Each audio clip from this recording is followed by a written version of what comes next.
Olá, boa tarde a todas e a todos. Eu sou Rodrigo Nesme, diretor de educação da SaferNet Brasil, e queria dar novamente boas-vindas a quem acompanhou a programação da parte da manhã, ou bem-vindo e bem-vinda quem está chegando agora para esse evento em comemoração à 13ª edição do Dia Mundial da Internet Segura no Brasil. A gente tem o privilégio de poder estar junto com o CGI NIC BR e outros tantos parceiros que tornaram possível essa 13ª edição, para juntar os esforços e compartilhar as experiências em torno da promoção do uso seguro e responsável da internet. Lembrando que hoje, no Dia Mundial, a gente tem, 9 de fevereiro, mais de 160 países do mundo simultaneamente comemorando ações em torno da cidadania digital, do bem-estar e desafios para a segurança digital. Além do dia, hoje, para quem está acompanhando a gravação depois, a gente tem uma semana de atividades, todas elas disponíveis e abertas ao público. Hoje ainda a gente tem, além desse painel que a gente vai começar em alguns segundos, em relação à educação, teremos ainda na parte dedicado às iniciativas do setor privado, com a participação das principais empresas, como Google, Facebook, Instagram, TikTok, iniciando a participação no Brasil no Dia da Internet Segura esse ano. E fica o convite também para você acompanhar a agenda amanhã, por exemplo, uma agenda dedicada aos jovens e os adolescentes, com muita coisa interessante. E no site diadainternetsegura.org.br você pode conferir e participar também criando as suas próprias atividades. Nesse momento, a gente já tem mais de 40 atividades acontecendo em torno dessa semana e ainda dá tempo de cadastrar a sua atividade para ser feita, inclusive, não precisa ser hoje, pode ser durante a semana ou durante o mês, ok? Lembro ainda que para quem estiver no Rio de Janeiro, hoje à noite, pode olhar para o Cristo Redentor, que também o Cristo Redentor está mobilizado em torno do Dia da Internet Segura no Brasil. Pelo terceiro ano seguido, a gente pode observar hoje à noite as cores azul e laranja no Cristo Redentor, justamente em homenagem ao Dia Mundial da Internet Segura, como uma forma também de marcar a data. Então, dando seguimento à nossa agenda, a gente teve pela manhã painéis internacionais com uma riquíssima oportunidade de conhecer como esse tema é trabalhado na Índia, na Austrália, na Europa. Tivemos a keynote dos Estados Unidos falando sobre mediação parental e, em vários momentos, o tema da educação volta à pauta, né? E é justamente para tratar do tema da educação que a gente vai iniciar o painel justamente focado nesse tema, né? Cidadania digital nas novas rotinas de ensino. A gente sabe que a educação no Brasil tem inúmeras fragilidades, dificuldades, desafios, e a pandemia trouxe ainda mais camadas de complexidade a esse desafio de pensar uma educação de qualidade, uma educação inclusiva, e como a gente viu também no painel anterior, as desigualdades no acesso à internet fazem muita diferença na vida de meninos e meninas que não conseguem desfrutar igualmente das oportunidades do mundo digital. Então, é nesse sentido que a gente vai trabalhar hoje, né? Como é que a gente consegue trazer a pauta da cidadania digital, do bem-estar, da segurança para a agenda das políticas públicas de educação, né? A gente sabe que esse não é um desafio simples. A SaferNet, como organização, tem se dedicado muito a esse esforço, né? Destaco aqui um anúncio, inclusive, que a gente fez hoje do novo módulo do curso Educando para Boas Escolhas Online, um curso totalmente online, que a SaferNet criou com o apoio do Google e que agora traz um quinto módulo de bem-estar no contexto digital. E para quem tiver interesse, secretarias de educação, instituições públicas de ensino, podem entrar em contato no ead.safernet.org.br. As informações estão lá. A gente já tem mais de 67 mil educadores da rede pública matriculados no curso, fazendo as formações, e a gente pretende continuar contribuindo com essa agenda na educação pública no Brasil, não só com essa iniciativa, mas também em outros espaços que vocês terão oportunidade de conhecer hoje, no anúncio de novas estratégias de educação e de campanhas no painel que a gente vai ter em seguida. Então, lembrando, né, a gente tem a tradução simultânea desse painel. Esse painel a gente vai ter ele todinho em português, mas para quem quiser acompanhar também há a tradução dele para o inglês.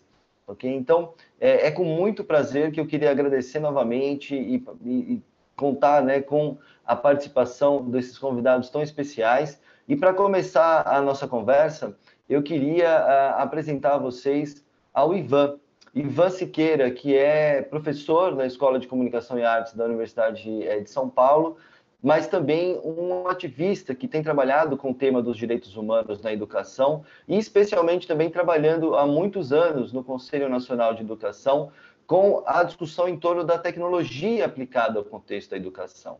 E aí, Ivan, eu queria muito começar ouvindo as suas contribuições para trazer para nós, né? A gente sabe que esse desafio da tecnologia na educação já é bastante amplo, mas mais especificamente, como que você avalia a necessidade da gente incluir a pauta da cidadania digital, da ética na cultura digital e, basicamente, de reforçar essa discussão sobre direitos humanos no uso que nossos alunos fazem da internet dentro e fora do contexto escolar, né? Porque a gente sabe que definitivamente a internet faz parte do nosso cotidiano e não é porque os adolescentes, as crianças usam muito desde muito cedo que obrigatoriamente eles estão habilitados e têm a maturidade necessária para fazer um uso seguro e saudável, né? E aí certamente a educação pública em especial tem uma missão muito particular e para iniciar a nossa conversa, eu queria convidar, então, o professor Ivan Siqueira.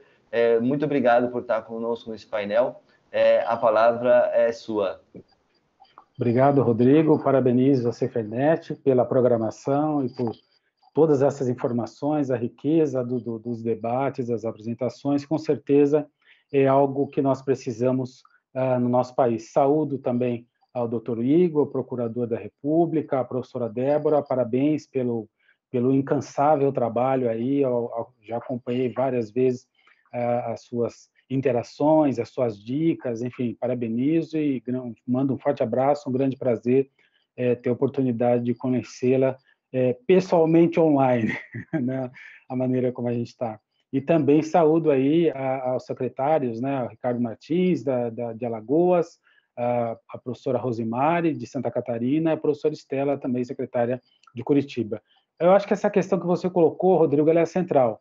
Há uma certa confusão, não é só no Brasil, mas no Brasil também acontece, de pressupor que as novas gerações, por ter contato, né, praticamente desde o berço, com os aplicativos, com a internet, com celulares, etc., que daí eles têm um conhecimento que eles não têm, que é exatamente o papel da educação, que é, como você bem disse, né, um conhecimento maduro, uma reflexão, para poder fazer o quê? Para poder discernir e para poder tomar as decisões com mais qualidade. Nós vivemos numa era evada de informação, de dados, em que as mediações elas acontecem pela internet, as pessoas se conhecem, se desconhecem, se juntam, se disjuntam por mecanismo da internet, o trabalho, o estudo, e a gente observou aí, por conta da pandemia, que só se agravou, né, as dificuldades de nós não termos ainda no Brasil, isso vem sendo construído, mas ainda nós não temos, uma política nacional em relação à educação digital, ou como vocês nomearam aí, cidadania digital, né? Quando a gente discutiu a base em 2017, 2018, esse tema eu advoguei bastante, mas Sociedade Brasileira de Computação, pesquisadores nas universidades, enfim, muita gente, não foi possível, a gente não conseguiu, na base nacional, a gente tem duas competências que alguns entendem que estão mais diretamente relacionadas a isso, a competência 7, por exemplo, né? Mas o fato é que há algumas iniciativas de escolas, mas nacionalmente nós não temos, a se verificar pelo que a gente tem na base nacional ainda, né? Está sendo trabalhado, nós não temos um direcionamento nacional em relação a uma política para a cidadania digital. Quando a gente observa, por exemplo, documentos da OCDE, da Unesco, já desde 2015, inclusive há documentos desses órgãos colocando das estratégias de segurança, que é o tema que a gente está aqui para discutir também. Então, você tem documentos falando das estratégias de segurança dos países, e não há como você pensar numa estratégia de segurança digital dos países sem que os estudantes aprendam quais são as questões centrais em relação a isso na escola, porque eles não aprenderão em outros lugares. Pelo menos o esforço que a gente observa em vários países vai nesse sentido, né? Então, o que a pandemia mostrou para nós, ela, de fato, ela descortinou, digamos, algumas das dificuldades e desigualdades que nós já tínhamos, mas ela aprofunda, né? Então, a questão é o acesso, mas a questão também é, uma vez que você tem o acesso, como que você utiliza com segurança? Porque, de fato, essa nova geração, a geração que está na escola hoje, na educação infantil, no ensino fundamental, eles terão uma experiência de vida completamente vinculada a dados, desde sempre. Como as famílias não têm informação, via de regra, não sabem as consequências disso, né? Então, nós precisamos ter uma política exatamente para prevenir aquilo que é possível de prevenir e para guiar no sentido das boas práticas, como a gente observa no mundo. Os sinais de descalabro e de consequências terríveis de não ter isso, nós temos, né? E acredito que vocês irão abordar isso ao longo dos encontros, porque nós temos dificuldades em relação à questão de mau uso de confidencialidade, em relação a práticas, em relação a comportamento, e que redundam em prejuízos gigantescos para as famílias, para as pessoas e para a sociedade. Então, esses jovens terão que ter um tipo de instrução escolar que não houve no passado, porque o momento exige isso, né? E aí, quando a gente observa as competências que são colocadas hoje globalmente como competências fundantes para a gente pensar em termos daquilo que se considera, e aí a gente vai para a organização, todas as organizações mundiais, a Organização Mundial de Saúde, Comércio, Banco Mundial, OCDE, eles colocam o quê? Que as competências que os estudantes e as estudantes precisam desenvolver na nossa era, elas estão fundadas nas necessidades e nos contextos vigentes. Então, essa questão da cidadania digital, ela tem que ser pensada como um complemento àquelas habilidades ou àquelas competências que a gente já tentava propiciar na escola. Então, a gente tem aquilo que, por exemplo, o Fórum Econômico Mundial, já há 5 ou 6 anos, dizia, como competências ou literacias fundantes. E aí você tem, obviamente, as questões relacionadas à escrita, à alfabetização, à matemática, que agora está chamando de numeracia, você tem as questões do STEAM, das disciplinas das exatas, você tem as questões aí da literacia digital, literacia de dados, você tem várias nomenclaturas, as questões financeiras e as questões culturais e cívicas, como questões que os estudantes lidam com isso todos os dias para fazer as suas tarefas, né? E eles lidarão com isso todos os dias depois de sair da escola. Depois você tem algumas competências, 4 competências que estão relacionadas a desafios, ou seja, a enfrentamento de problemas que são mais graves e problemas que são conjunturais e, em alguns casos, globais. Então, para isso, as competências são o quê? O desenvolvimento da capacidade de refletir sobre problemas, de fazer uso dos dados, das informações, criatividade, comunicação e colaboração, porque a questão é de uma gravidade tal que nenhuma disciplina e ninguém consegue resolvê-la sozinho. Então, a gente precisa trabalhar colaborativamente. E o último conjunto de competências são as chamadas competências relacionadas às questões globais. Então, independentemente de estar no Brasil, de estar em qualquer outro país ou em outro continente, é importante que os estudantes envolvam a curiosidade, a iniciativa, a persistência, a chamada adaptabilidade, já que nós estamos num período de mudanças constantes, a obsolescência daquilo que a gente aprende é um fenômeno presente, cada vez mais efetivo, né? As questões da liderança e, obviamente, o compromisso, a conexão com o mundo, com a realidade. Ora, nada disso é possível sem que a gente tenha o quê? Um desenvolvimento da cidadania digital. Não há como você pensar no desenvolvimento dessas competências sem que as nossas estudantes, nossos estudantes, possam ter acesso, primeiramente, né? Ter acesso, ter banda larga, que não seja estreita, né?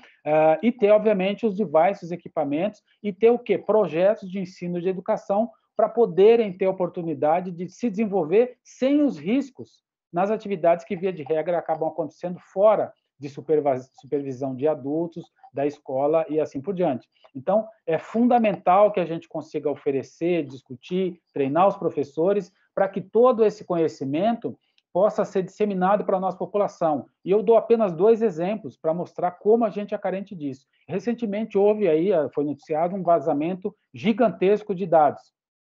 Ora, você conversa com as pessoas, elas não têm ideia, elas não têm noção, elas não têm nem substância para discutir as implicações. Um outro exemplo, recentemente foi anunciado aí o score de crédito do Serasa, né, com a promessa de que haveria o quê? Uma redução, né, nos custos do crédito para aqueles que fizessem o cadastro. Você lê os documentos e conversa com as pessoas, sobretudo o público-alvo não tem noção, não faz sentido, não junta Lé com Cré para poder tomar essas decisões. E decisões estão e serão tomadas por esse público sem esse conhecimento. Então, as questões da cidadania digital, porque nós temos uma cidadania pela nossa Constituição e que a nossa LDB replica como sendo direitos de aprendizagem dos nossos estudantes. Esses direitos de aprendizagem têm que ser, nós temos que incluir aí a questão da cidadania digital e dessas questões que são o colorário da sobrevivência no momento que dirá do futuro. Então, a gente tem aí um conjunto expressivo de eventos, de fatos, não de meras opiniões, mas de fatos, né, que apontam a necessidade da gente ter. Nós vimos discutindo isso no Brasil de algum tempo, mas o fato é que nós estamos atrasados. Nós somos um dos primeiros países a discutir a questão, na época, como informática, nos anos 80. E perceba, nós estamos sendo um dos últimos países a discutir agora um currículo ou um modelo para a cidadania digital que contemple essas questões todas, quando grande parte dos países, inclusive aqui na América Latina, já o fizeram. Então, nós estamos atrasados em relação ao que a gente já poderia ter feito, mas é melhor que façamos agora do que não fazer. E essa questão da pandemia, para finalizar, ela colocou as dificuldades a nu para quem não conseguia ou não queria ver, né?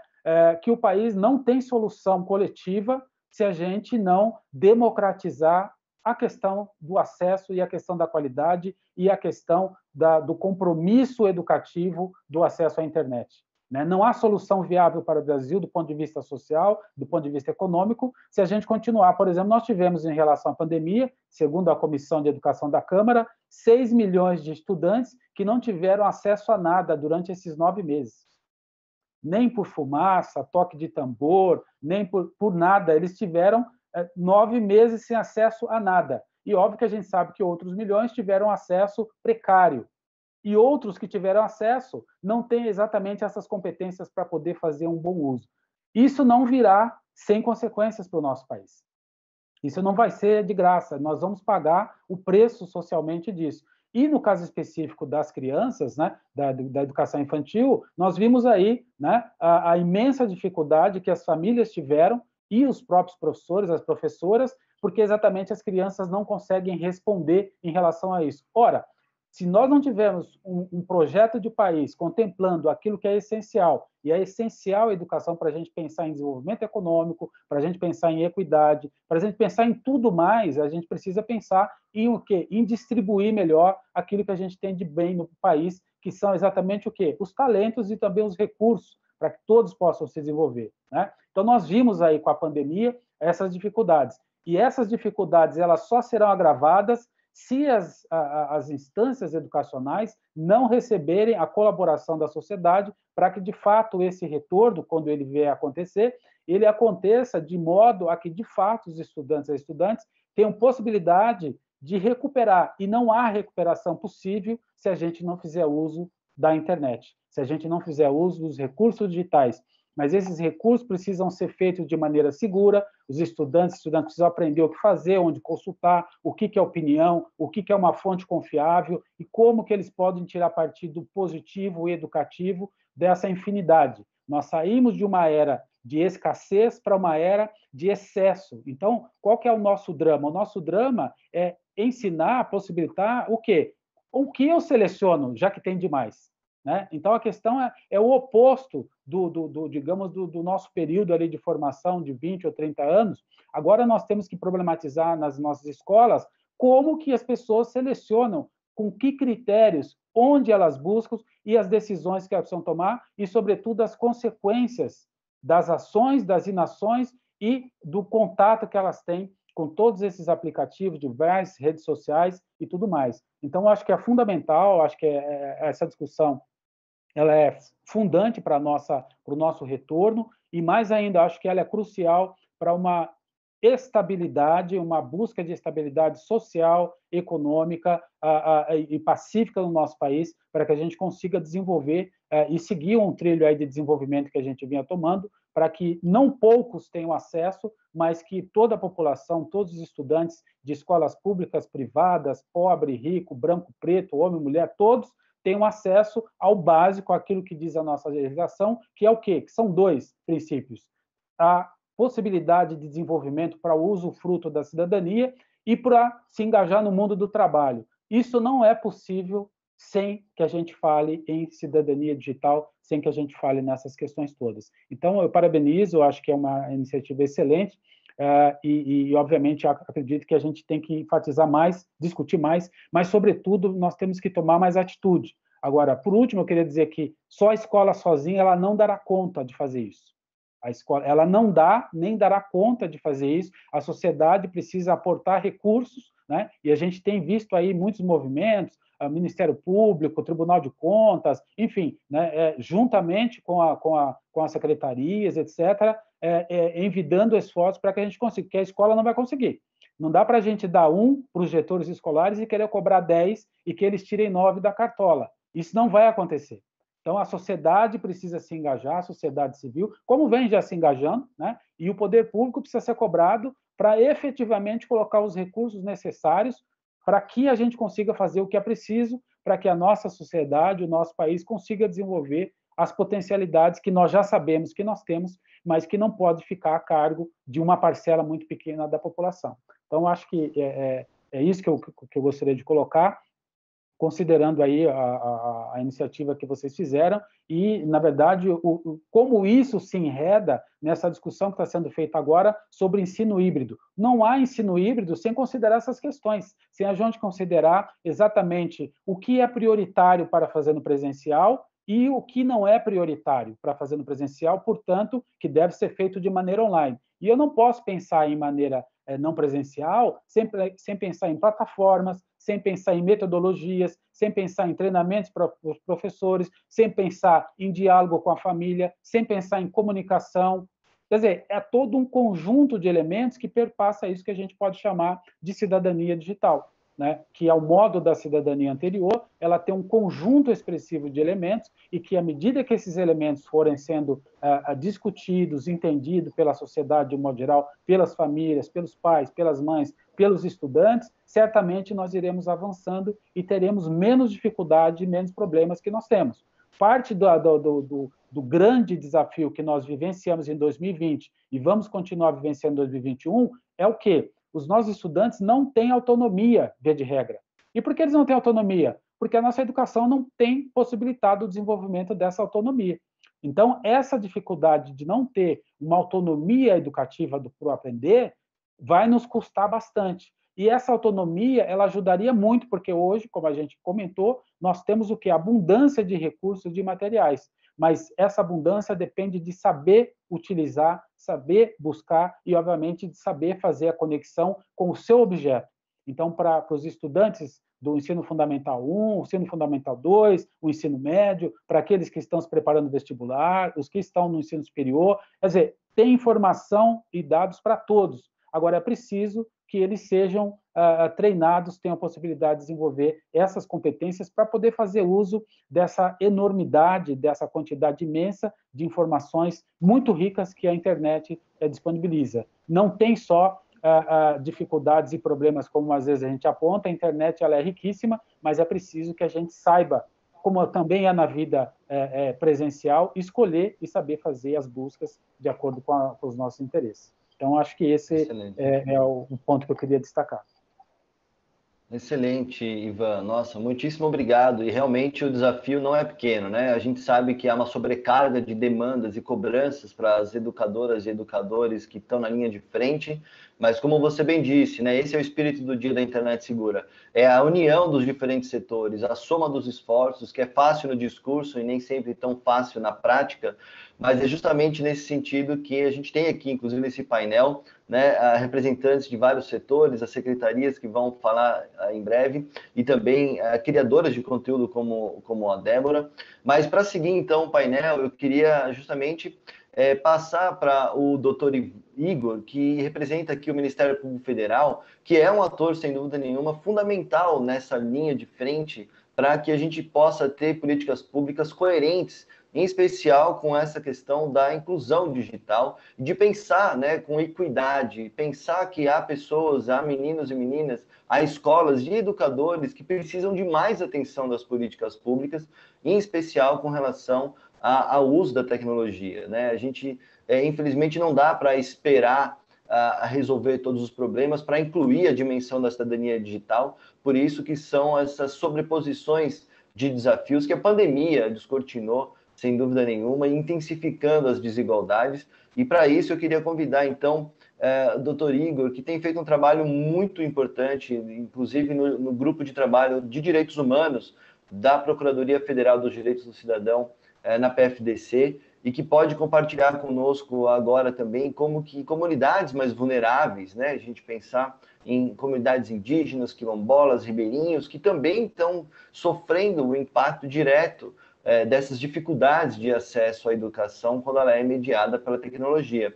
Então, doutor Igor, por gentileza, pode compartilhar conosco, então, essa sua visão do trabalho tão próximo aos grupos que você tem acompanhado durante a pandemia e que seguirá acompanhando pós-pandemia também.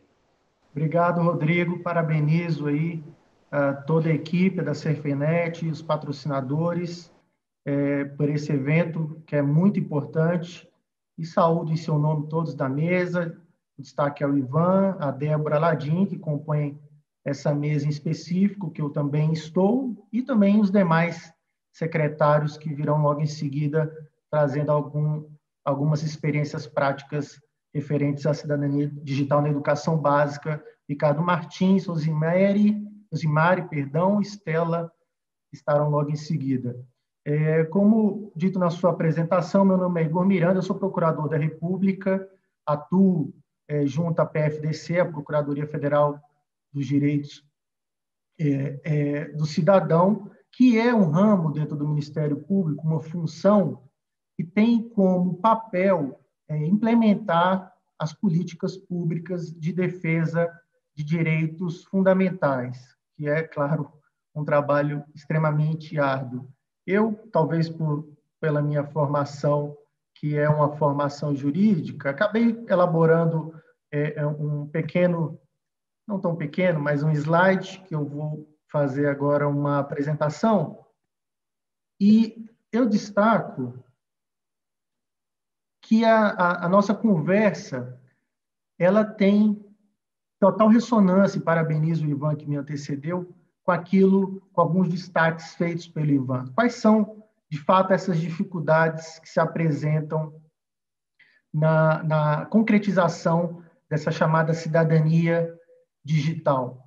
Na minha atuação junto ao sistema da PFDC, a gente trabalha na implementação da educação diferenciada de populações indígenas, ribeirinhos, né, caiçaras e quilombolas. Essa educação diferenciada, como os senhores bem sabem, ela busca valorizar e respeitar a sabedoria orgânica desses povos, trazer um papel de protagonismo na construção dos programas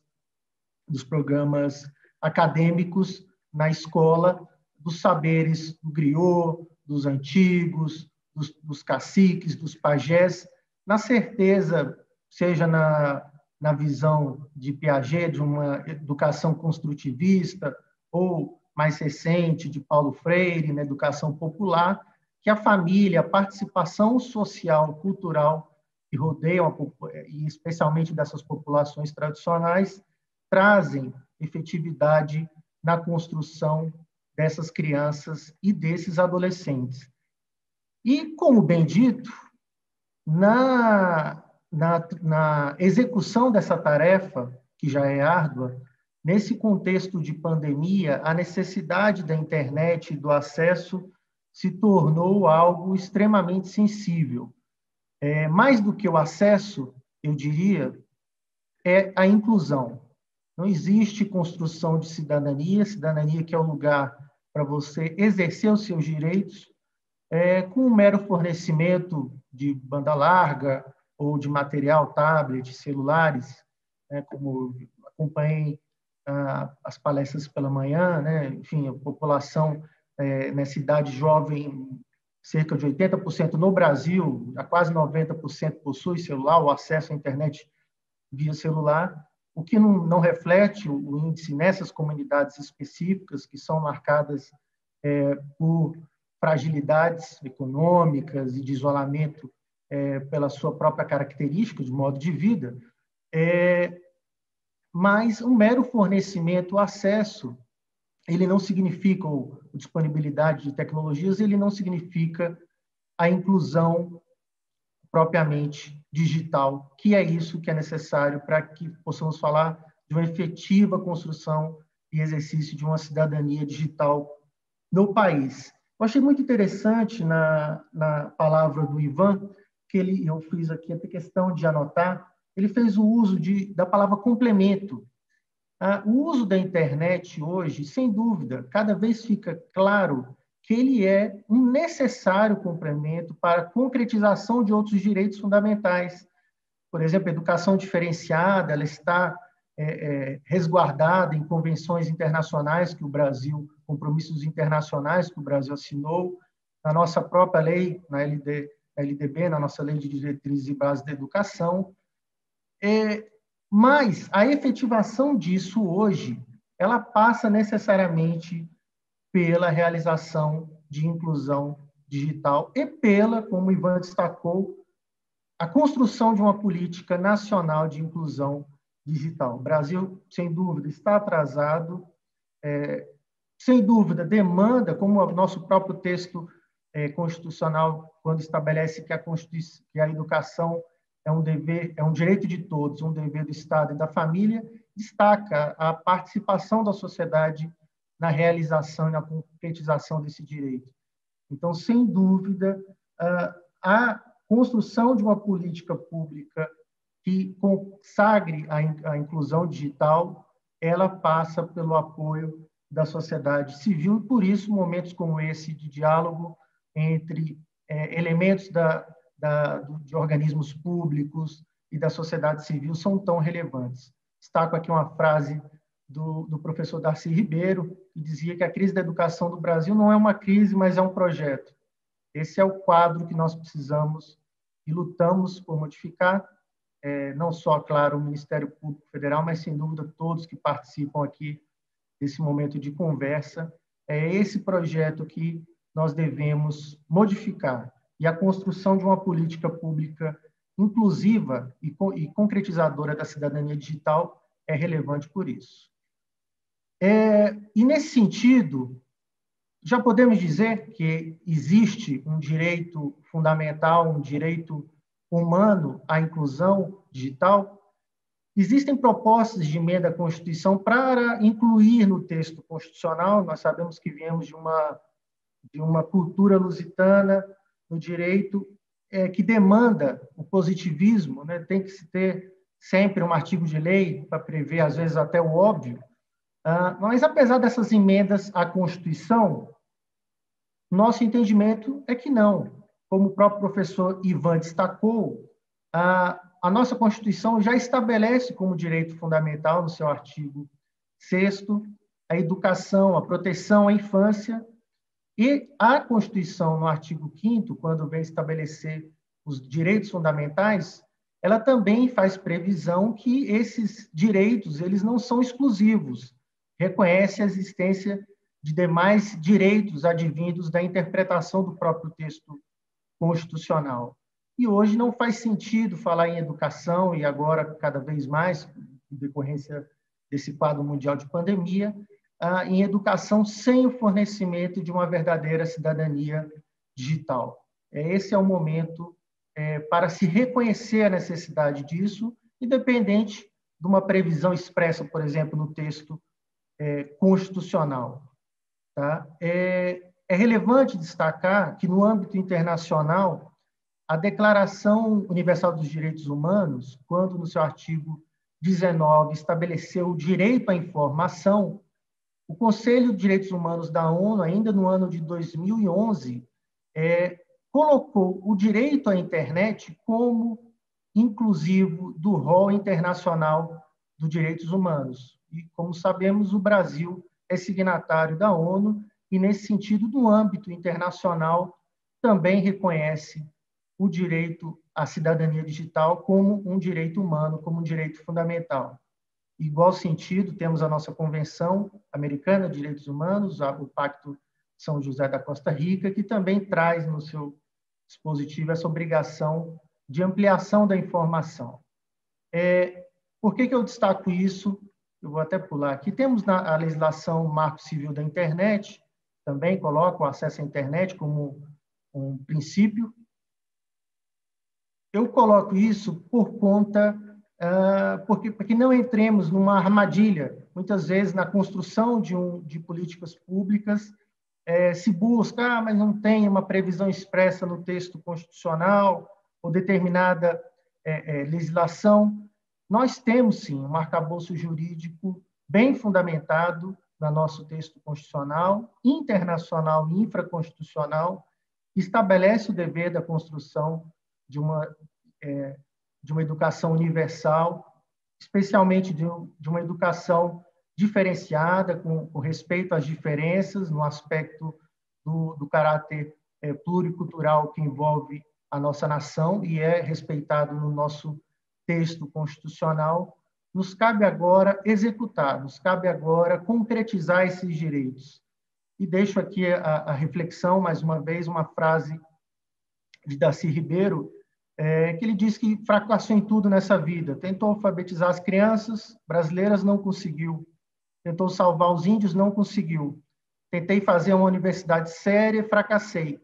Tentei desenvolver autonomamente e fracassei. O Brasil, fracassei. Mas os fracassos são as minhas vitórias. Eu detestaria estar no lugar de quem me venceu. Esse é o nosso papel, essa reflexão um pouco crítica. Como o Ivan destacou, nós estamos atrasados como Estado brasileiro, o que envolve um compromisso dos órgãos públicos e da sociedade civil na retomada e na efetiva concretização de uma cidadania digital que envolva não só a população, a sociedade das cidades, mas também aqueles que se encontram no campo, em destaque as populações tradicionais.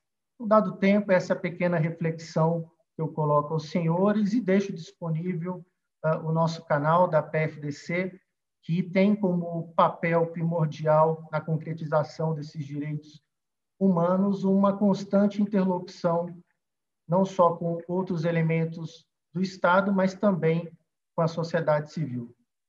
Eu agradeço a todos pela oportunidade. Excelente, doutor Igor. A gente que agradece pela apresentação. Realmente é muito importante saber que a gente pode contar, né, como sociedade, com os esforços do Ministério Público Federal, especialmente da PFDC, na defesa e garantia dos direitos, especialmente daqueles mais vulneráveis, né? Então, a gente, inclusive, tem aqui já chegando algumas perguntas do público no chat. A gente está aguardando elas todas. Vamos fazer um bloco especialmente de perguntas. Mas já posso dar um spoiler de que uma das perguntas que chegou aqui vai ser respondida justamente daqui a pouco pelas colegas representando a Secretaria de Educação em Curitiba, de Santa Catarina e do Alagoas, que vão dar exemplos práticos de como é possível trabalhar esses temas na agenda da educação pública, e foi uma das perguntas que chegou. Mas antes de seguir para os colegas da Secretaria, eu queria convidar a Débora Ladim, uma jovem educadora formada em História e criadora de um dos maiores canais de educação na internet no Brasil, né? Débora, que tem feito um trabalho muito produtivo e criativo, um exemplo de como a gente pode usar a tecnologia digital para favorecer conteúdos de qualidade, né? E como o Ivan trouxe, né? Esse desafio de não só ter conteúdo disponível, mas a gente poder desenvolver habilidades críticas, habilidades de discernimento, para que esse conteúdo seja apropriado de maneira responsável e sirva, no final das contas, para que as pessoas tenham condição de fazer melhores escolhas, de terem projetos de vida que levem em consideração os direitos humanos fundamentais, e que isso tem um efeito em toda a sociedade. Então, por favor, Débora, eu queria primeiro começar com uma pergunta para você, como alguém que tem milhões de seguidores e tanto alunos como educadores que acompanham o seu trabalho, você pudesse compartilhar com a gente um pouco o que você sentiu nesse período da pandemia, ouvindo, né, os comentários, os relatos e os encontros com tantos alunos e educadores que acompanham o teu canal, né, e certamente contaram com você como um suporte para manter os estudos, manter a atividade pedagógica durante esse período tão desafiador da pandemia que a gente ainda está vivendo, né? Então, você pode contar um pouquinho para a gente dessa percepção sobre as mudanças nas rotinas de estudos no contexto da pandemia, Débora? Seja bem-vinda mais uma vez. Olá, pessoal, tudo bem? Primeiramente, muito obrigada pelo convite, muito obrigada para os meus colegas aqui na mesa que me cumprimentaram, vocês são uns fofos, tá? Obrigada por chamarem uma blogueira para fazer parte desse evento. Estou aqui representando todo o sindicato das blogueiras do Brasil, tá, gente? E assim, já respondendo a pergunta do Rodrigo e já começando com uma introdução, porque não posso ignorar o fato de que, no fundo, eu sou uma professora de história. E já que a nossa temática aqui é sobre cidadania digital, a cidadania é um tema que eu simplesmente amo trabalhar. É um tema que todo ano cai em vestibular, cai no Enem, e eu acho que é legal a gente começar pensando de onde que veio esse conceito, né? A cidadania ela foi um conceito cunhado na Grécia Antiga, e o significado de cidadania é justamente os direitos e os deveres de um sujeito que está inserido na sociedade. Só que quando o conceito de cidadania surgiu na Grécia Antiga, ele dizia muito mais respeito aos direitos do que aos deveres, porque quando a cidadania surgiu, ela era um conceito muito excludente, né? Só era cidadão na Grécia Antiga os homens maiores de 21 anos, filhos de pai e mãe ateniense, que praticavam o ócio, né? Ou seja, que não trabalhavam, que tinham escravos à sua disposição para poderem terem tempo, né? Para refletir, para fazer parte da política, enfim. Então, no início, a cidadania ela era muito excludente e, portanto, quem era considerado cidadão ganhava muito mais direitos do que deveres. E hoje a gente pensa muito mais em uma cidadania de mão dupla, né? Ao mesmo tempo que você tem direito a várias coisas por estar inserido na sociedade, você também tem que cumprir uma série de fatores. E quando a gente fala na cidadania digital, acho que a gente precisa evoluir assim como fizeram os gregos, né? A gente pensa que a internet é um mundo à parte, onde a gente pode fazer tudo, mas na verdade nós, como participantes aí dessa rede mundial, a gente também tem alguns deveres a seguir. E pensando na questão da educação, ao longo do tempo, a gente já conseguiu perceber que a escola ela é uma extensão do mundo, né? Então, todas as questões que a gente vê na sociedade, elas vão para dentro dos muros da escola, né? Então, a violência, as questões traumáticas, as problemáticas que a gente vê na sociedade transparecem para dentro da escola. E da mesma forma, isso acontece na internet, né? Então, tudo que passa no mundo real também é transparecido. E a gente, às vezes, vê a internet como um mundo à parte, né? Um universo à parte, e não como um local que simplesmente manifesta tudo que a gente está vivendo no mundo. Então, agora, nesse cenário de pandemia, né? Que a gente está vendo pessoas que estão estressadas, pessoas que estão cansadas, pessoas que estão sobrecarregadas, se sentindo solitárias, isso tudo acaba se manifestando no meio digital. Então, assim, uma transformação muito grande que é interessante observar que mudou até mesmo para a gente que já estava no meio digital, porque por mais que eu tenha tido experiências, né, já trabalhei em escola, já trabalhei em cursinhos, a minha experiência no meu trabalho na internet é diferente da experiência dos professores aí do ensino presencial. E mesmo para a gente que já trabalhava no meio digital, isso se transformou muito, porque a gente está vendo cada vez mais um problema de solidão pedagógica, né, que isso é algo que precisa ser mais discutido, os professores se sentindo cada vez mais solitários e tendo dificuldades aí para se adaptar, e os alunos também, né, cada vez mais sobrecarregados mesmo, né, tendo que lidar com várias coisas ao mesmo tempo, em um ano onde tantas pessoas morreram, onde tantas pessoas adoeceram, tendo que lidar com toda essa incerteza, com essa insegurança, e muitas vezes tendo que correr sozinho atrás do seu estudo, né? Porque muitas vezes as ferramentas não foram dadas aos estudantes. Então, assim, é importante que a gente tente falar sobre isso e tente criar também uma rotina mais saudável, tanto para os professores que estão vendo uma pressão muito grande em cima de si, né? Que literalmente do dia para a noite que tiveram que adaptar suas aulas, sua didática, tudo que aprenderam para um meio digital, que muitas vezes, né, a gente tem até aquela piada, né, do professor que tem um mestrado, mas não sabe ligar o projetor.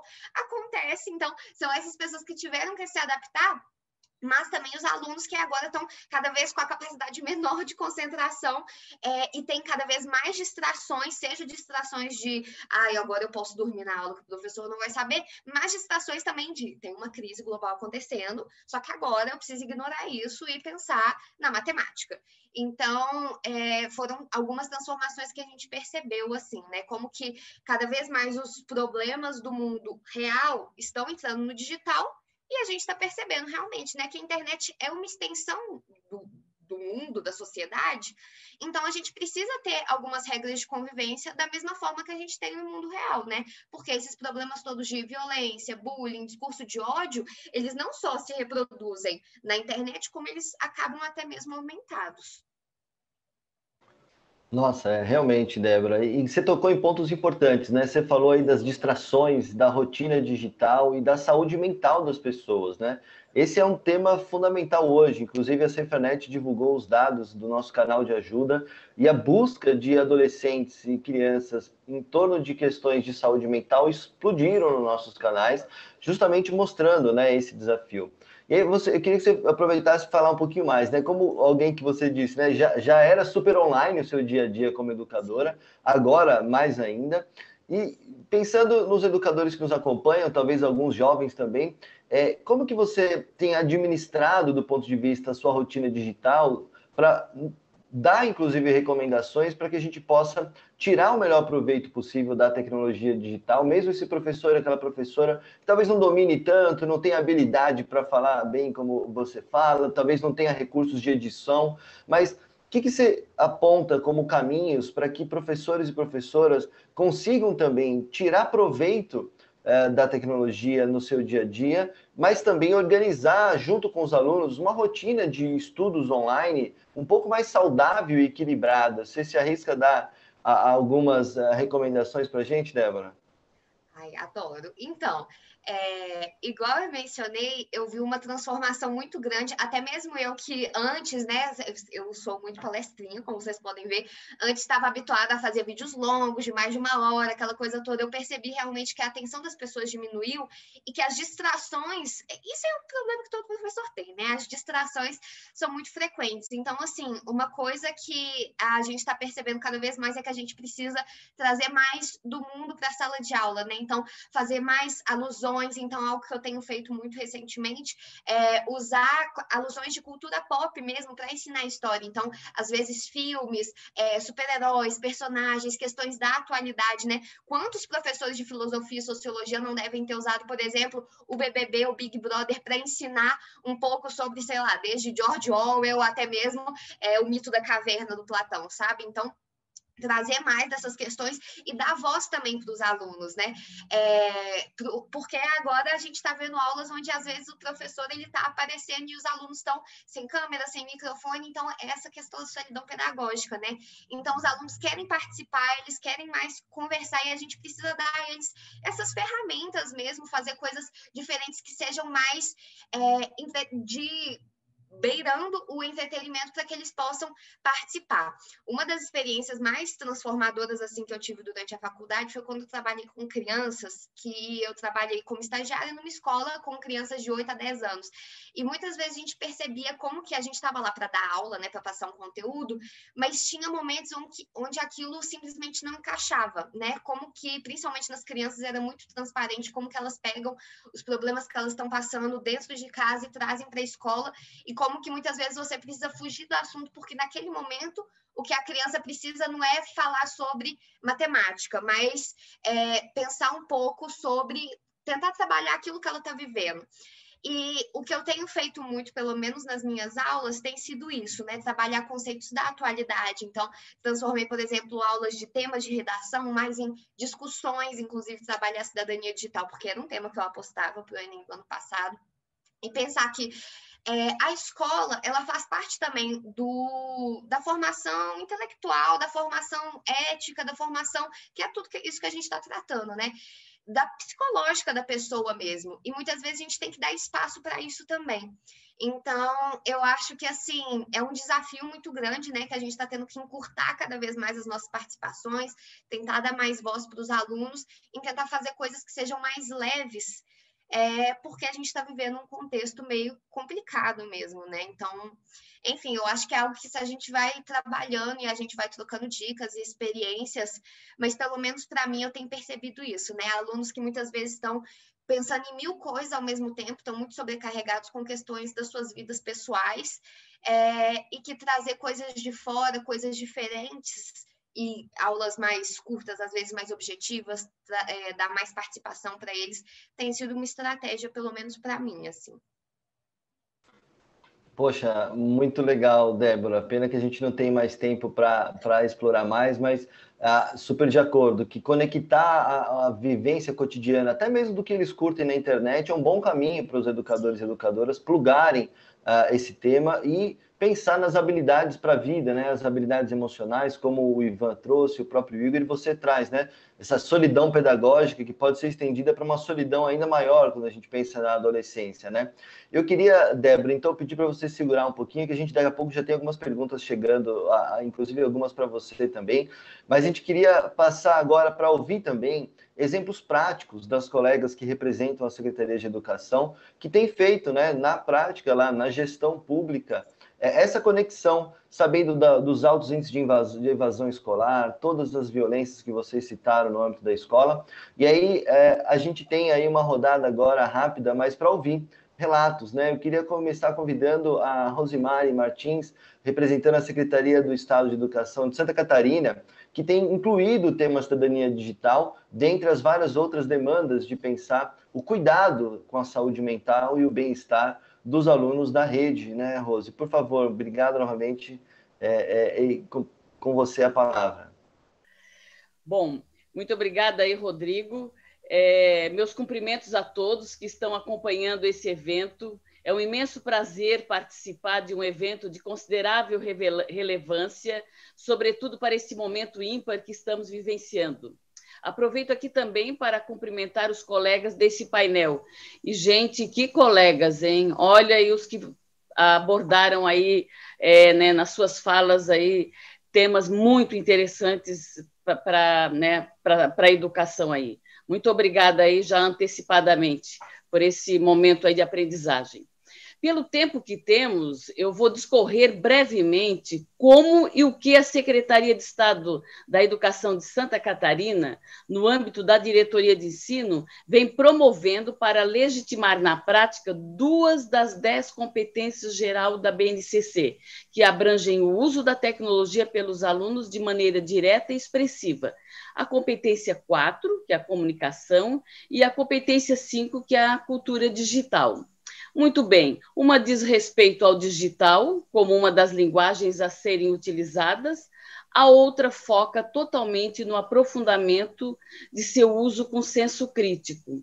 O digital como uma das linguagens, olha, o ano de 2020, com o fechamento das escolas por conta da pandemia, nos pegou de surpresa, despreparados e sem infraestrutura para lidar com a linguagem digital, exigindo ações da Secretaria de forma rápida e emergencial para formar os professores a conhecer e se apropriarem dessa linguagem de comunicação.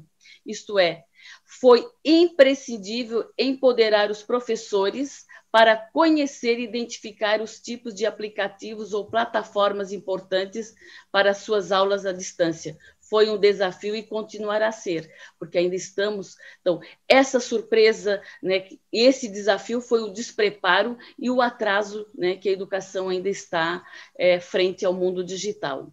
Uma verdadeira imersão dos profissionais da educação no mundo digital, de forma muito rápida, as práticas pedagógicas necessariamente tiveram que se adequarem para utilizar mais o digital. Então, a perspectiva é sairmos da pandemia, mas não temos mais como sair do mundo digital. A tarefa de qualificar o uso para que os alunos façam o melhor proveito desses recursos continuará. E no que diz respeito ao aprofundamento de seu uso ético, com senso crítico, capaz de comparar comportamentos adequados e inadequados, a SED inseriu na política de formação continuada dos profissionais da educação o curso Educando para Boas Escolhas Online, por meio, né, da celebração de termo de cooperação técnica com a SaferNet, temos a oportunidade de disponibilizar esse curso anualmente. Nos anos de 2019 e 2020, ofertamos o curso para aproximadamente 2.000 profissionais que concluíram integralmente o curso, saindo satisfeito com os conteúdos abordados e disseminando a qualidade do curso, o que nos mobiliza, né, para continuar a ofertar.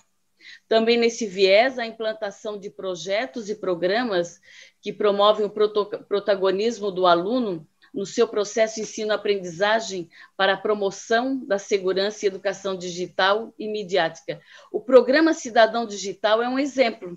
Firmamos novamente parceria com a SaferNet, implantamos no ano de 2020 uma região polo, onde teve muita aceitabilidade, implantamos o programa, fizemos uma avaliação de como foi, trouxe resultados positivos por parte dos gestores, a participação dos professores, a participação dos alunos, dos jovens, foi intensa, trazendo mensagens, trazendo depoimentos do aproveitamento e a oportunidade que tiveram de conhecer aquilo que eles estão à frente lidando, mas não têm o conhecimento suficiente, sobretudo para proteção. Então, a possibilidade é de expandir esse programa, né, para o ano de 2021. Então, essas duas ações, em parceria com a SaferNet, eu destaco que a Secretaria teve a preocupação com a segurança digital.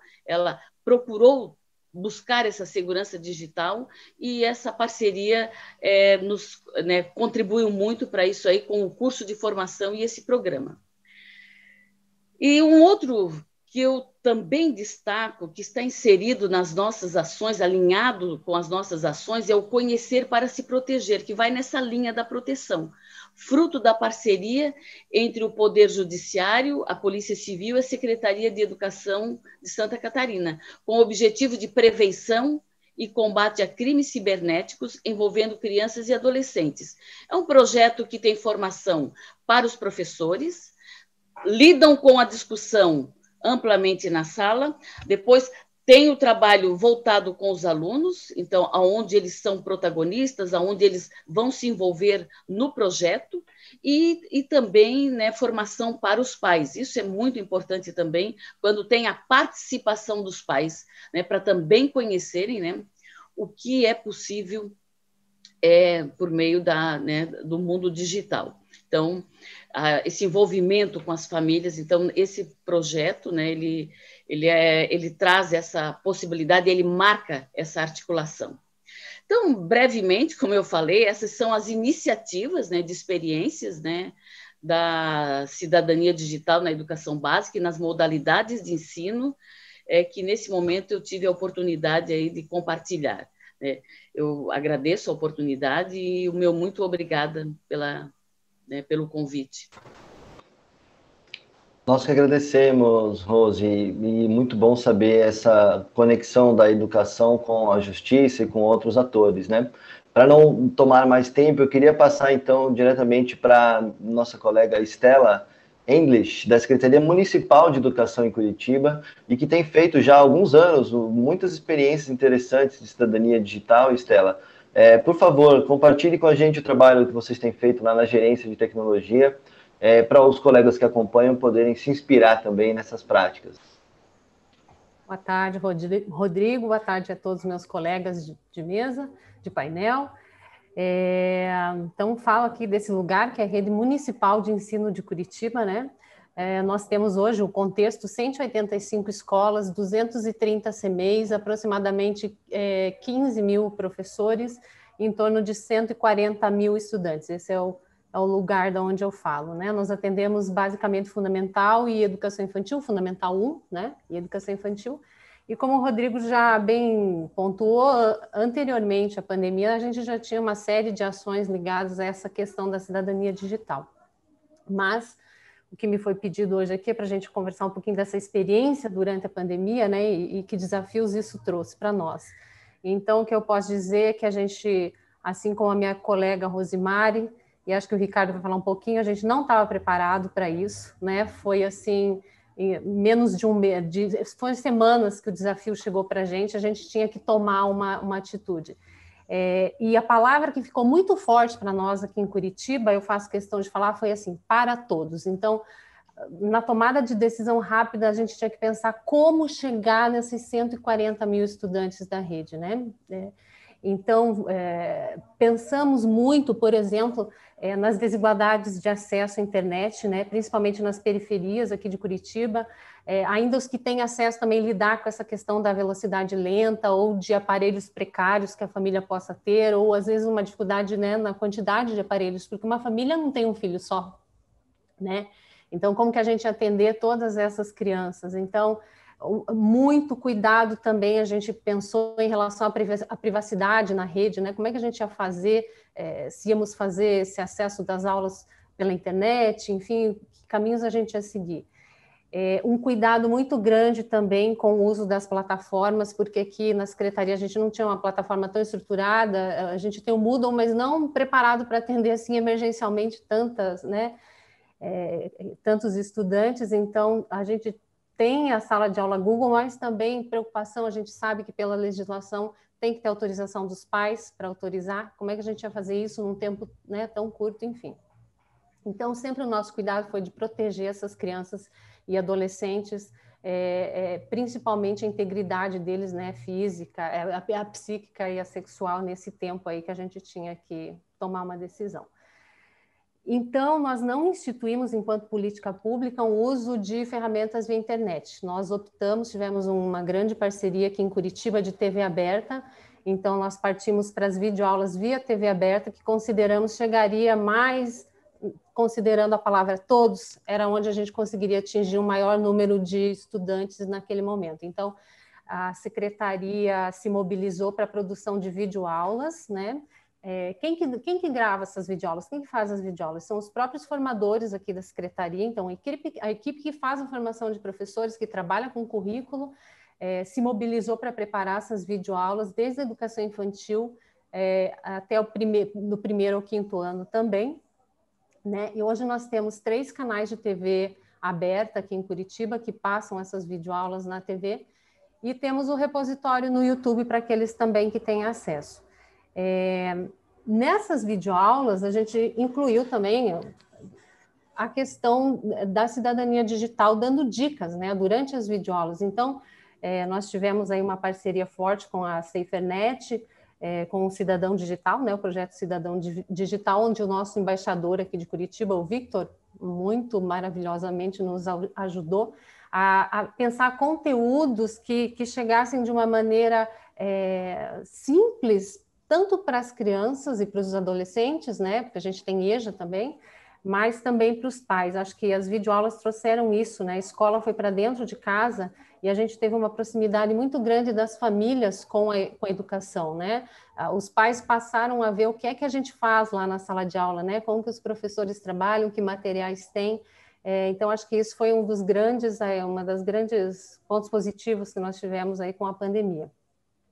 Então, procurar nas videoaulas, nós tivemos também, dentro dessa grade de aulas, né, de matemática, língua portuguesa, enfim, todo o currículo, nós tivemos também uma disciplina de robótica, e para nós também foi muito bacana, porque alguns pais não sabiam que a gente tinha robótica nas escolas de Curitiba, e temos em todas, né, o material está disponível, tem informação, então a gente conseguiu casar de maneira transdisciplinar o uso, né, dessas tecnologias com também essas abordagens sobre cidadania digital.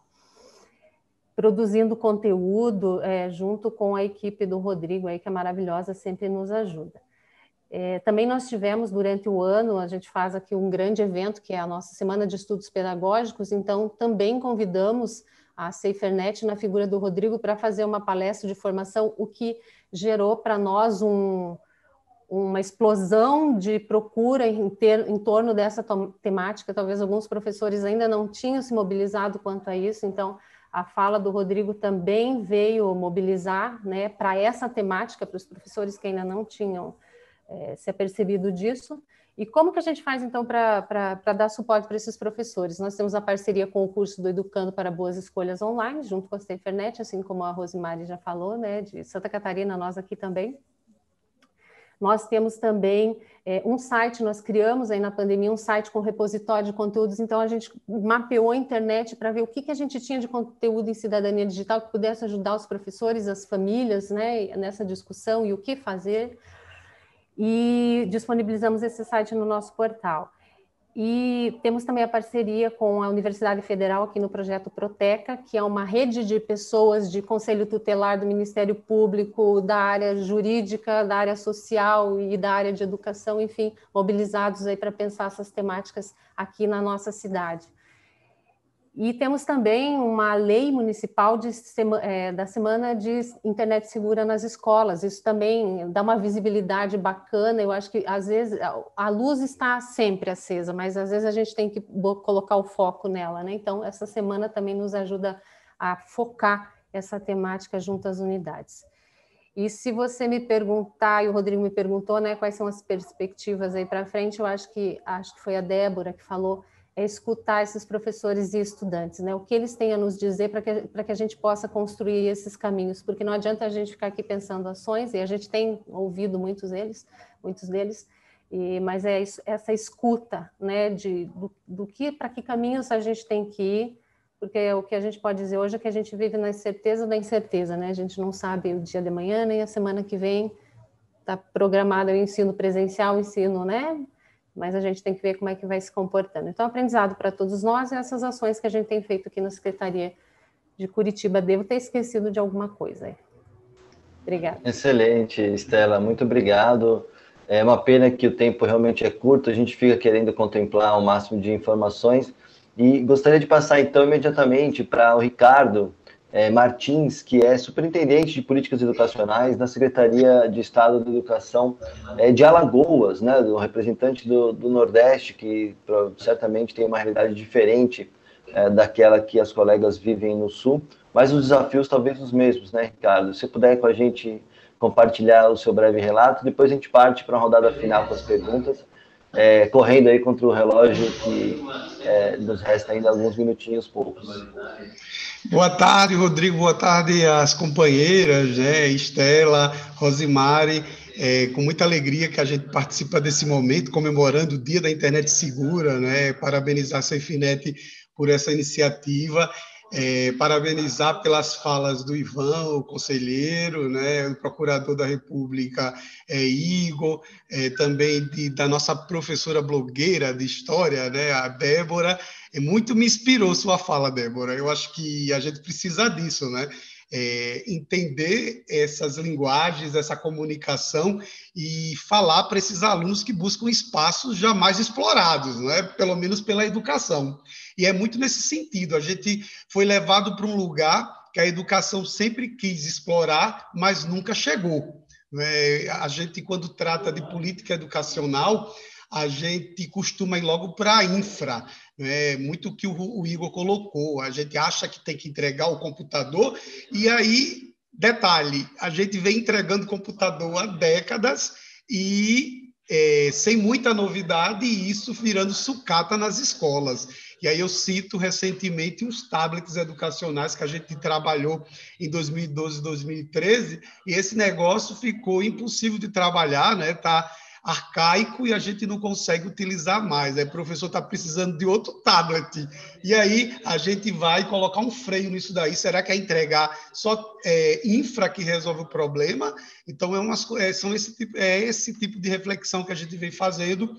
O pessoal, hoje a gente tem uma discussão dentro de uma política, né? Depois de 20 anos a gente tem a política da educação conectada, só que parece que foi abandonada, né? Em 2016, 2017, o governo federal lançou essa política e a gente não vê mais nenhuma mobilização por parte do governo federal. Isso tem sido preocupante, porque na direção do que o conselheiro e que o procurador colocaram é necessário uma política, né? Uma política que dê conta dessas dimensões de visão, de competência, de redes, de infraestrutura. Não simplesmente entender que a infraestrutura seria a bala de prata ou que resolvesse os problemas.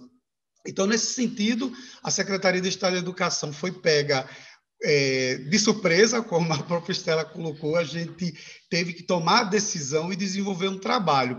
E aqui a gente tinha um desafio, não colocar para as escolas a única perspectiva da internet, né? A gente precisava avançar em estratégias diversas, e a gente chamou a atenção para as escolas e para os territórios e comunidades para que elas pudessem construir um plano de ação, mediante algumas orientações que a gente deu, mas que a gente pudesse trabalhar o vínculo com os nossos jovens e crianças e que pudesse, cada vez mais, trazer estratégias que pudesse fomentar a presença do aluno, esse vínculo, e, mais tarde, a gente não amargar o resultado do abandono escolar. Então, a gente teve muito essa preocupação em 2020.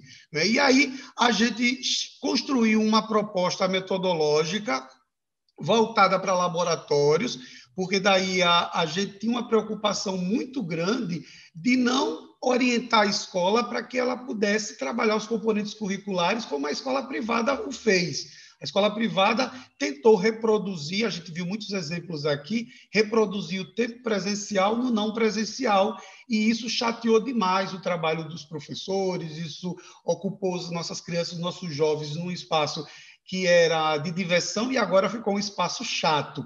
E aí a gente trouxe uma possibilidade, mais uma estratégia, além das estratégias de impressão e outras situações das redes sociais, mas a gente trouxe a ideia do laboratório de aprendizagem.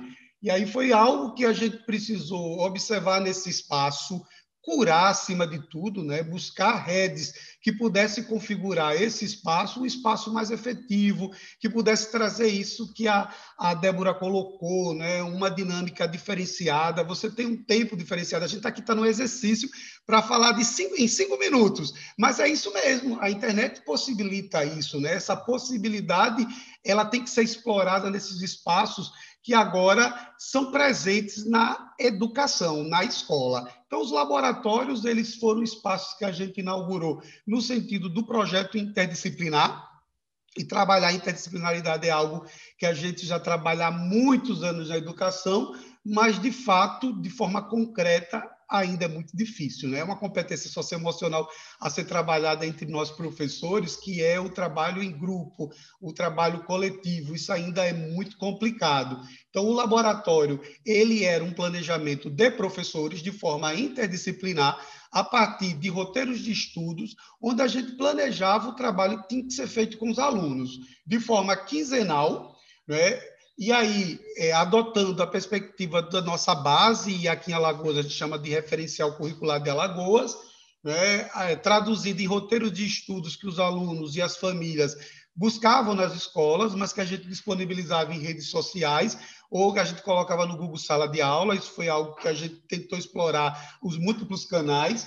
E aí, esses combinados dos professores em projetos interdisciplinares e de forma quinzenais, eles tratavam de ações que eram síncronas e assíncronas. Não necessariamente que todo professor tivesse um momento síncrono, porque a gente entendeu que isso seria a reprodução do momento presencial no não presencial. Então, isso era complicado. E a gente tentou explorar, de modo que, até estou trazendo aqui um exemplo de uma rotina semanal, onde os professores organizados em laboratórios apontavam os espaços interdisciplinares a partir dos roteiros, e os alunos conduziam isso. Aí alguém pode perguntar, mas isso é modelo de educação? Não, esse foi o modelo que foi possível ser feito, e no sentido de relacionar, buscar estratégias que o vínculo fosse algo preservado com a comunidade escolar e assim, evitar a todo custo o abandono escolar. Então, nessa perspectiva de laboratório de aprendizagem, a gente trouxe uma concepção que há muito é trazida na educação, só que a educação olha para a internet, ou pelo menos olhava para a internet, e não superava as situações relacionadas a esse espaço. E hoje não. Enquanto educação, nós fomos desafiados, então não existe o que bom, mas existe um desdobro da gente, a gente respondeu a um desafio que o mundo nos colocou e nos coloca, e a gente conseguiu dar respostas enquanto Brasil. Bom seria que o nosso Brasil pudesse desenvolver uma política onde todas as experiências que a gente traz aqui, né, fossem coordenadas dentro de uma perspectiva e, de fato, fosse uma ação, uma política educacional para o Brasil. Então, acho que essa fala é no sentido de um anseio, de uma necessidade. Tomara que o Brasil daqui para frente possa observar, né, a gente está avançando em perspectivas jamais vistas para a comunicação nesses espaços. A Débora é um exemplo disso. Quisera nós que todos os nossos professores tivessem essa perspectiva, esse lidar com a utilização de tudo que é informação e comunicação e curar para poder ensinar. Haja visto, o nosso aluno não aprende somente na escola, ele aprende com toda essa perspectiva, essa gama de conteúdos e conhecimentos que rodeiam nossa sociedade da comunicação, e aí é necessário saber o que é informação para a promoção dos processos de ensino-aprendizagem. Então, agradecer esse espaço e dizer que a gente está à disposição. Obrigado, Ricardo. Muitos relatos para serem compartilhados. É uma pena que a gente realmente tem muito pouco tempo para o nosso painel, a gente já está super estourado no tempo, mas eu queria então pedir gentilmente para que a gente pudesse fazer uma fala final de muito rápido, 1 minutinho de considerações finais, para os nossos colegas que falaram inicialmente. A gente já endereçou a maior parte das perguntas que chegaram aqui, uma delas especialmente sobre carga para as instituições, mas eu queria então pedir aí para que vocês pudessem endereçar, quem tiver interesse, 1 minutinho de considerações finais, reagindo ao que os colegas falaram há pouco. Bom, eu só tenho a agradecer o convite. Eu acho que, para dizer numa frase, nós precisamos de um projeto de país para todos. Nós temos projeto, mas não para todos. Nós precisamos que o projeto de país seja para todos. Com isso, certamente, nós encontraremos os meios, os mecanismos de resolver os problemas que nós temos enfrentado. Grande abraço e saudação a todos. Obrigado também. Agradeço aí pelo convite, aos demais que abrilhantaram aí essa mesa. Foi muito produtiva. E, sem dúvida, as soluções passam por criatividade. Os momentos de crise é esse contexto que a pandemia descortinou, né? Uma realidade que muitos já, como o Ricardo destacou, que muitos já antecipavam a importância, enfim, essa situação da pandemia ela se tornou um catalisador de iniciativas que às vezes estavam adormecidas. E aí nos compete agora ter criatividade. Nosso país, como sabemos, passa por crise financeira também, e é um momento de criatividade não só da administração pública, como da sociedade civil. E é isso a minha torcida, e é isso que eu busco trazer na minha atuação funcional. Muito obrigado a todos.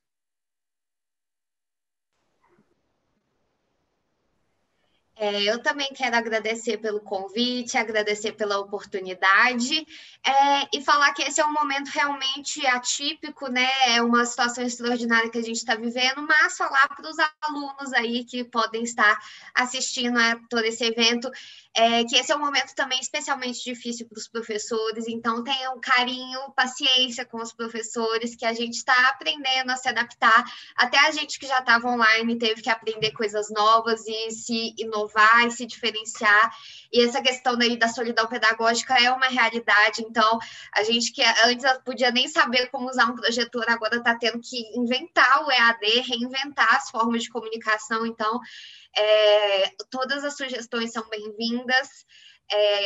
participação e tudo mais. Então, alunos tenham carinho e paciência com seus professores, que a gente se esforça bastante, e professores, né, vamos tentar continuar aprendendo com os nossos alunos e não só ensinar. E eventos como esse são muito importantes para que isso tudo aconteça. Então, muito obrigada pelo convite.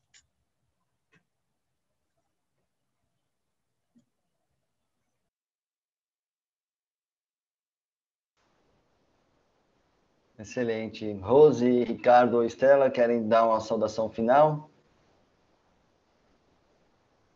Então, Rodrigo, bom, já cumprimentei os panelistas aí, que foi um momento, uma oportunidade de muitas aprendizagens, agradecer aí a Cefernet pela organização desse evento maravilhoso aí, que ampliou e trouxe muitos conhecimentos, mas o que eu deixo aqui é que, enquanto técnica, né, e de um órgão central da Secretaria, né, de Estado da Educação, são três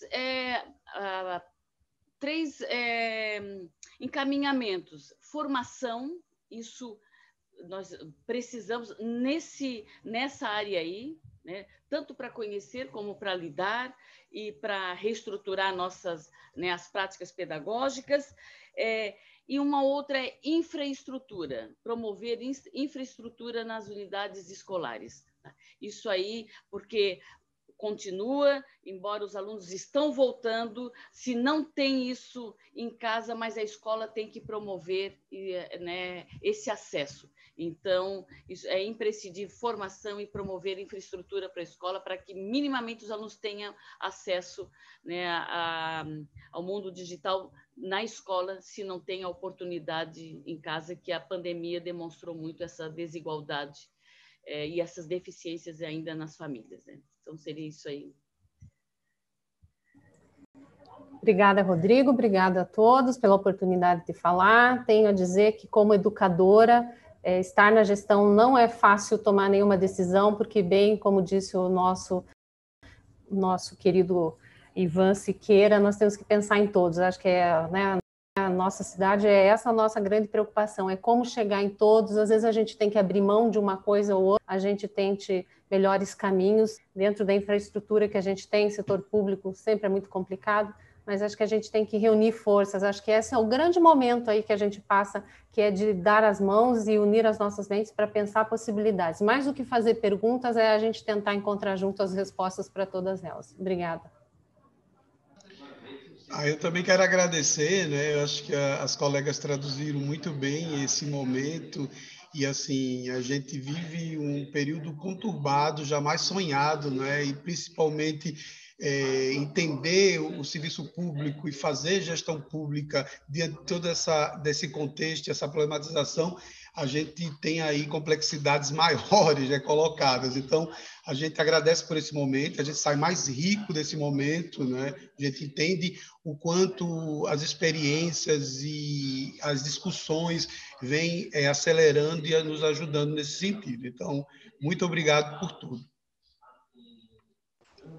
Excelente. Eu lamento pelo tempo curto, a gente endereçou a maior parte dos questionamentos, mas a gente vai tentar responder no e-mail as dúvidas que faltaram. Eu queria imediatamente fazer, então, um convite para que vocês continuem plugados aqui na 13ª edição do Dia Mundial da Internet Segura. Agradeço enormemente a contribuição de vocês, riquíssimo o espaço que está registrado para ficar disponibilizado para compartilhar no futuro. Então, a gente vai fazer uma rápida pausa só para trocar aqui as posições e a gente segue agora em 5 minutinhos com o próximo painel sobre práticas inovadoras no setor privado e os novos recursos de segurança digital, justamente para ver o que as empresas de tecnologia têm feito para contribuir, não só com as escolas, mas também com as famílias e com toda a sociedade, para a gente conseguir produzir uma internet mais positiva no Brasil. Então, novamente agradeço, em nome da Cefernet e com o apoio do NIC e CGI.br, continuem aí plugados para a nossa agenda, que ainda temos mais 2 momentos muito especiais para compartilhar com vocês. Então, até daqui a pouquinho. Obrigado mais uma vez.